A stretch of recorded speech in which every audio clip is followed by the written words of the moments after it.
May plano na raw ang Energy Regulatory Commission, ERC, para mapababa ang singil sa kuryente sa bansa. Kasunod yan ang pagsita ng ilang mambabatas tungkol sa dagdag bayarin sa kuryenteng hindi naman kinukonsumo ng customer. May unang balita si Tina Panganiban Perez. Sa pagtalakay ng Kamara sa panukalang budget ng Department of Energy, inireklamo ng ilang kongresista ang mahal na singil sa kuryente sa Pilipinas. Mahigit 10 piso kada kilowatt hour ang average ayon sa kinatawan ng Baguio City. Mas mahal pa sa singil sa Thailand, Indonesia, Vietnam at Malaysia. Ito po isang nakakapag-discourage sa mga investors. Kailangan itong presyo natin ay at par with the other ASEAN countries. Sabi ng Energy Department, sa ibang bansa kasi ay sinasalo ng gobyerno ang bahagi ng singil kaya mas mura ang ipinapasa sa mga consumer. Bukod dyan, since they produce oil, they produce natural gas, and they produce coal, what they do is they require the coal suppliers to give domestic generators a lower price than what they charge for export.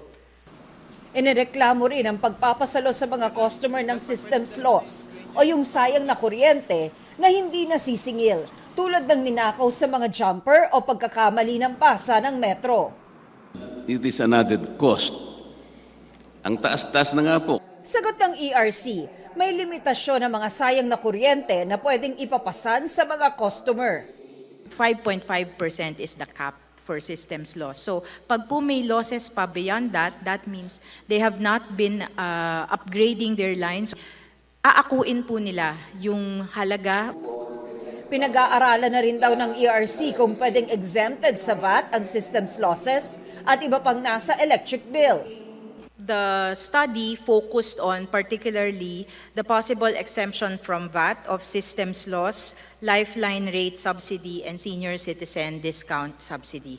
Tiniyak ng DOE at ng ERC na patuloy nilang sinisikap na mapababa ang singil sa kuryente. Katunayan, may mga reforma raw silang inirerekomenda at mga hakbang na ginagawa. Halimbawa, may plano na silang gawin sa mga nasisingil na multa at penalty na hindi lang nila balak taasan. Redirect those fines and penalties to lowering the rates instead of remitting all our collections to National Treasury. Kabilang sa pinarurusahan ay ang mga electricity company na sobrang maningil, kaya patuloy raw ang audit sa kanilang power rate. Ito ang unang balita. Tina Panganiban Perez para sa GMA Integrated News. Igan, mauna ka sa mga balita. Mag-subscribe sa GMA Integrated News sa YouTube.